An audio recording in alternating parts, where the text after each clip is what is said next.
प्रभु श्री जगन्नाथ जगतर नाथ ताको कथा कहले भी सरीब ना। एमिति किछि अलौकिक घटना घटी मो सहित। मु दिने बाहरी पुरी जीवा पाए। समय प्राय हो गलानी संध्या 8:30। संध्या कहले तो हबनी, राति कहले हम 8:30। राति 8:30 मोर इच्छा है जे मु महाप्रभु को दर्शन करी पुरी जीवी।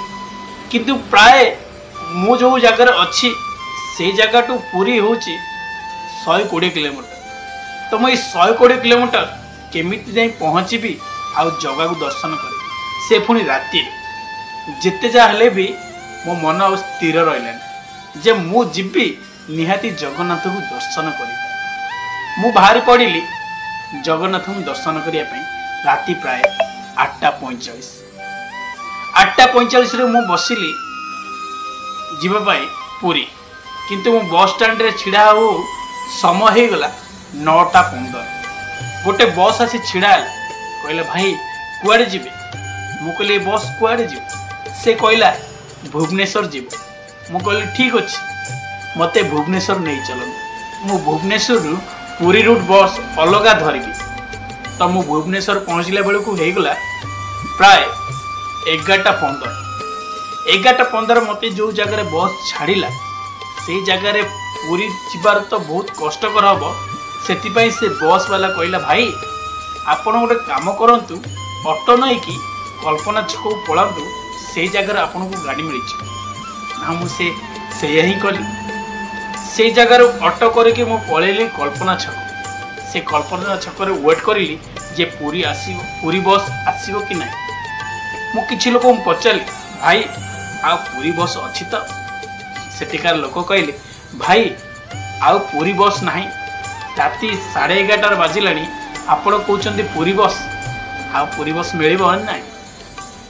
मु भाविली ट्रेन भी जीवी किंतु ट्रेन भी संभव नुह। राति 12टार किसी ट्रेन मिल कौन करी? जगन्नाथ को डाकिली बोले हे प्रभु मु आपन को एते दूर आसी को आपन को दर्शन करें मुझको एठू फेरी जीवी?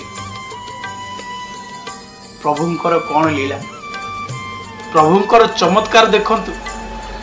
किछि समय छिड़ा गोटे इंडिका आसी पहुँचला। से इंडिकार थांती 3 जन। पछरे बसी जड़े लेडीज, आगे बसी 2 जन पुओ पिला पुरुष 2 जन बसी। जड़े चलाऊँ जड़े ता साइड रे बस पछरे बसी जड़े स्त्री लोक। मु भाविली किसी डाउट है सी मुझे पचार नहीं जी मुझे जी बोली। सी मत आसी पचारे भाई कौन पुरी जीवे? मु कहली हाँ आज्ञा पुरी तो निश्चित जी। कहले आसतु बसतु ये गाड़ी में बसतु आपण को आम पुरी मंदिर को छाड़। मत टे डाउट है कि तथापि जगन्नाथर नाम नहीं मु से गाड़ी में बसीगली।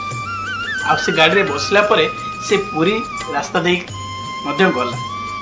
बाटर मोर निद आसीगला। से गाड़ी में मु किछि समय सोई पड़ी।